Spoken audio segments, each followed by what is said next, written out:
ദാരിദ്ര്യം ലോകത്തെ രാജ്യങ്ങളെ ആകെ ഒരു പട്ടികയാക്കിയിട്ടുണ്ട്. ആ പട്ടികയിൽ ഇന്ത്യ എത്രാമത്തെ സ്ഥാനത്ത്? 105 സ്ഥാനത്ത്. 105 കഴിഞ്ഞാൽ പിന്നെ അധികം രാഷ്ട്രങ്ങളില്ല കേട്ടോ. നമ്മുടെ തൊട്ട് കിടക്കുന്ന രാഷ്ട്രങ്ങളെല്ലാം ഒന്ന് മനസ്സിൽ കണ്ടു നോക്കൂ. ആ ഒരു രാഷ്ട്രവും നമ്മുടെ പുറകിലില്ല. നമ്മുടെ എത്രയോ മേലെ അവരെല്ലാം കിടക്കുന്നു. ഇതാണ് അവസ്ഥ. ഇതാണ് രാജ്യത്തിന്റെ അവസ്ഥ. അനേക കോടികൾ ഒരു നേരത്തെ ആഹാരത്തിന് പോലും വകയില്ലാത്തവർ, ജീവിക്കാൻ വഴിയില്ലാത്തവർ. അതാണ് നമ്മുടെ രാജ്യത്തിന്റെ നില. തൊഴിലോ ഉള്ള തൊഴിലും നിഷേധിക്കുകയാണ്. ഇവിടെ തൊഴിൽ നിഷേധം കേന്ദ്ര ഗവൺമെന്റ് മുഖമുദ്രയാക്കി മാറ്റിയിരിക്കുന്നു. അതിന്റെ ഭാഗമായി സാധാരണഗതിയിൽ തൊഴിൽ കൊടുക്കേണ്ട സ്ഥാപനങ്ങളുണ്ട്. വലിയ പൊതുമേഖലാ സ്ഥാപനങ്ങൾ, റെയിൽവേയെ പോലുള്ളത്. ആ പൊതുമേഖലാ സ്ഥാപനങ്ങളിലെല്ലാം വലിയ തോതിലാണ് തസ്തികകൾ ഒഴിഞ്ഞു കിടക്കുന്നത്. ആളെ നിയമിക്കുന്നില്ല. നിയമിക്കാൻ തയ്യാറായാൽ 10 ലക്ഷം ആളുകൾക്ക് തൊഴിൽ കിട്ടും. പക്ഷെ തയ്യാറില്ല. തൊഴിലാളികൾ നേടിയെടുത്തിയ അവകാശങ്ങളുണ്ട്. ആരും ദയാവായ്പോടെ അനുവദിച്ചു കൊടുത്തതല്ല. തൊഴിലാളികൾ നിലവിലുണ്ടായിരുന്ന അതിക്രൂരമായ തൊഴിൽ വ്യവസ്ഥക്കെതിരെ പ്രക്ഷോഭവും സമരവും നടത്തി ത്യാഗനിർഭരമായ പ്രവർത്തനങ്ങളിലൂടെ നേടിയെടുത്തിയ അവകാശം. ആ അവകാശങ്ങളാണ് ഓരോന്നോരോന്നായി ഇപ്പോ ഹരിച്ചുകൊണ്ടിരിക്കുന്നത്. ആർക്കുവേണ്ടി? കോർപ്പറേറ്റുകൾക്ക് വേണ്ടി.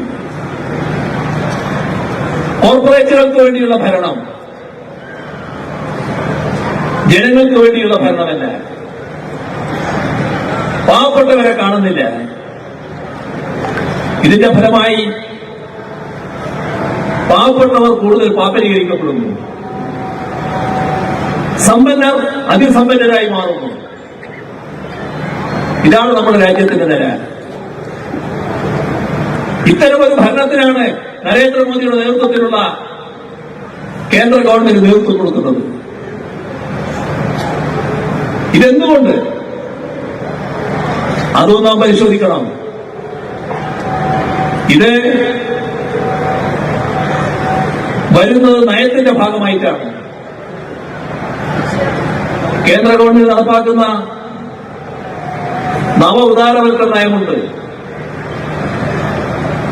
ആ നവ ഉദാരവൽക്കരണ നയം നമ്മുടെ രാജ്യത്തെ ഈ നിലയിലേക്ക് എത്തിച്ചിരിക്കുകയാണ്. ഈ നവ ഉദാരവൽക്കരണ നയം ആദ്യം തുടങ്ങിയത് BJP ആണെന്ന് പറയാൻ പറ്റില്ല. ആരാ തുടങ്ങിയത്? അത് കോൺഗ്രസ് ആണ്. കോൺഗ്രസിന്റെ നേതൃത്വത്തിലാണ് രാജ്യത്ത് നവ ഉദാരവൽക്കരണം നടപ്പാക്കിയത്. ആ കോൺഗ്രസ് അനുഭവത്തിലൂടെ ഈ കാര്യങ്ങളിൽ എന്തെങ്കിലും മാറ്റം വരുത്തിയിട്ടുണ്ടോ?